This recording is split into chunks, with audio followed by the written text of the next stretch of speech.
Assalamualaikum warahmatullahi wabarakatuh.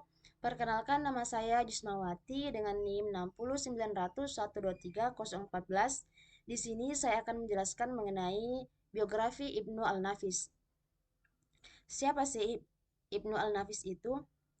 Jadi, Ibnu Al-Nafis adalah seorang polimatik atau seseorang yang pengetahuannya tidak hanya terbatas pada satu bidang saja. Selama hidupnya, ia mempelajari berbagai bidang keilmuan, mulai dari kedokteran, bedah, fisiologi, anatomi, biologi, filsafat, sastra, fikih, dan teologi. Ibnu al-Nafis dikenal sebagai orang pertama yang menggambarkan sirkulasi pulmonal atau sirkulasi paru, yaitu sirkulasi dari darah ke jantung menuju paru-paru dan sebaliknya. Bahkan karyanya tentang fisiologi sistem peredaran darah mampu menandingi penemuan Galen, dokter Yunani pada abad kedua. Selanjutnya yaitu kita akan masuk ke biografi Ibnu Al-Nafis. Ibnu Al-Nafis lahir pada tahun 1213. Ia berasal dari keluarga Arab yang tinggal di sebuah desa bernama Karasia, dekat Damaskus, Suriah. Nama asli Ibnu Al-Nafis adalah Ala al-Din Abu Al-Hasan Ali bin Abi Hazam Al-Qarsi Al-Damaski. Sewaktu muda, Ibnu Al-Nafis mengawali pendidikan dengan belajar teologi, filsafat, dan sastra.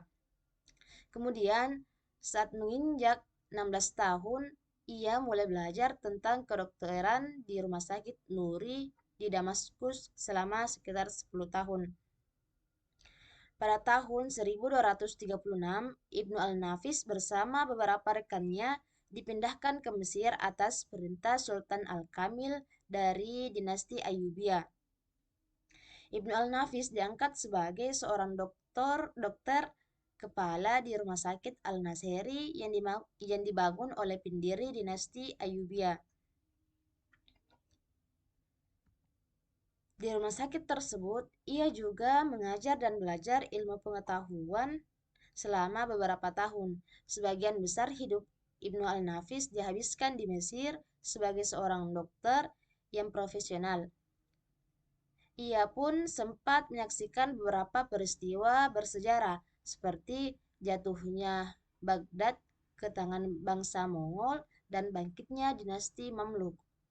Ibnu Al-Nafis juga pernah dipercaya sebagai dokter pribadi Sultan Baybars dan beberapa pemimpin politik lainnya. Pada usia 74 tahun, Ibnu Al-Nafis dipercaya sebagai dokter kepala di Rumah Sakit Al-Mansuri sehingga akhir hayatnya. Ibnu Al-Nafis pun wafat di Kairo, Mesir karena sakit pada 17 Desember 1288 di usia 75 tahun. Adapun penemuan Ibnu Al-Nafis. Peran Ibnu Al-Nafis dalam kehidupan masa kini sangat besar, khususnya yang berkaitan dengan bidang kedokteran. Sebagai salah satu ahli anatomi paling awal, Ibnu Al-Nafis melakukan beberapa praktik pembedah manusia yang kemudian menghasilkan berbagai penemuan penting di bidang fisiologi dan anatomi.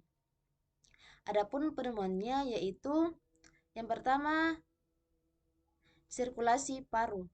Ibnu Al-Nafis dikenal sebagai orang pertama yang menggambarkan sirkulasi pulmonal atau sirkulasi paru, yaitu sirkulasi darah dari jantung menuju paru-paru dan sebaliknya. Sebelum penemuan Ibnu Al-Nafis, sudah ada teori Galen yang membahas mengenai sirkulasi darah. Galen menyebutkan bahwa darah mengalir dari sebuah lubang yang tidak terlihat yang ada di antara bilik kanan dan bilik kiri jantung. Namun, teori ini dianggap keliru oleh Ibnu Al-Nafis. Temuan Galen saat itu diperoleh dari seorang anak yang lahir prematur. Sementara Ibnu Al-Nafis menyatakan bahwa peredaran darah manusia dimulai dari bilik kanan melalui arteri pulmonalis, lalu mengalir ke jantung melalui vena pulmonalis, sirkulasi darah, kemudian kembali ke serambi kiri menuju belik kiri untuk nantinya diedarkan ke seluruh tubuh. Berdasarkan teori ini, Ibnu al-Nafis dianggap berhasil menemukan bahwa darah disaring di dalam paru-paru yang dikenal sebagai peredaran darah pulmonal. Penemuan keduanya yaitu sirkulasi koroner. Ibnu al-Nafis juga mendalilkan bahwa nutrisi untuk jantung akan diekstraksi dari arteri koroner.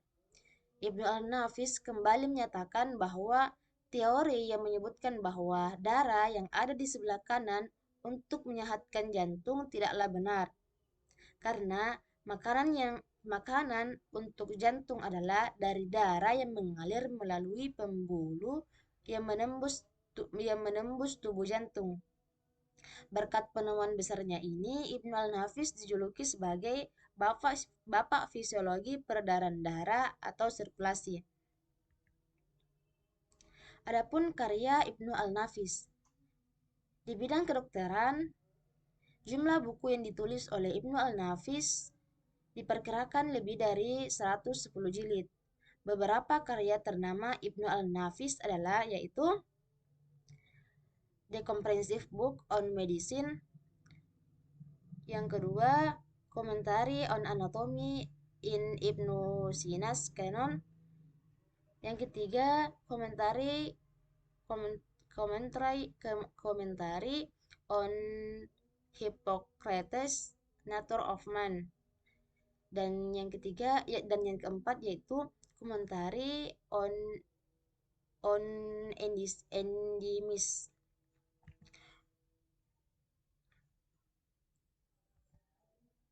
Mungkin itu saja yang bisa saya jelaskan dari biografi Ibnu al-Nafis. Dari biografi tersebut kita dapat menyimpulkan bahwa seseorang akan mencapai targetnya jika dia berusaha dengan tekun dan menekuni ilmu pada bidangnya. Mungkin ini saja yang bisa saya sampaikan. Sekian, wassalamualaikum warahmatullahi wabarakatuh.